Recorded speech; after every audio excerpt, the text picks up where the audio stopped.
All right, Ted, child after child slipping through the cracks. The I-Team has been investigating Child Protective Services, highlighting the system's failures. And because of our stories, one county commissioner is trying to take action. The I-Team's Vanessa Murphy is here with the exclusive update.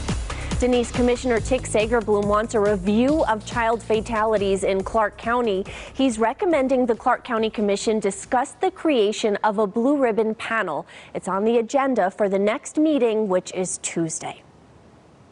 Anytime there's a child death, there's a problem, let's face it. Commissioner Tick Segerblom sat down with the I-Team on August 12th to talk about Child Protective Services. I think everyone is committed to trying to make things as good as possible, but you're just dealing with problems that, I mean, and they're just very incredibly difficult. And now, a couple of weeks later, he is asking his fellow commissioners to get on board to create a panel which would review child deaths. The I-Team has reached out to commissioners about Child Protective Services and the system failures we've reported on. Commissioners Marilyn Kirkpatrick, Jim Gibson, and Segerblom, the only ones willing to discuss CPS. Segerblom says it's a challenge to oversee the agency since information about child cases is protected by state law. Truthfully, it is very frustrating for all of us to be able to say, well, it looks like everybody says, yes, we did a good job, but we can't tell you what it was. Currently, CPS faces a lawsuit after Davon Brannon Banks was killed by his foster father in 2017. Craig Dickens was convicted for murder and is in prison. And the mother of Aaron Jones, who died the same year, is suing. The child was placed with his father, who was on probation for felony child abuse. Paul Jones is charged with murder.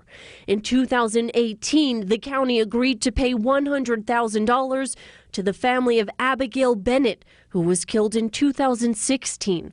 Her grandparents tried to warn CPS about her father, Justin Bennett, who's now accused of murder and faces the death penalty.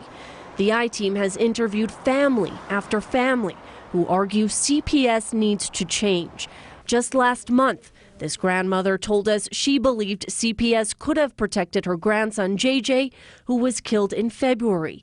In July, his father and girlfriend were arrested for murder. What do you think they should have done? I think they should have went out there and checked on him and demanded to see him. This is my grandson. I just want justice for JJ. And after that story aired about JJ's death and how his case was handled, that same night I emailed it to all of the commissioners and Governor Steve Sisolak, since the state also oversees CPS.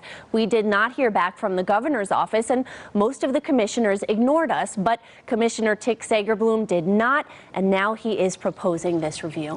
All right, so Vanessa, if this happens, though, it's not really the first time that they've actually set up a panel like this. Right. In 2015, a blue ribbon panel made recommendations, but again, there are still problems. Wow. Okay, Vanessa, thanks for the update.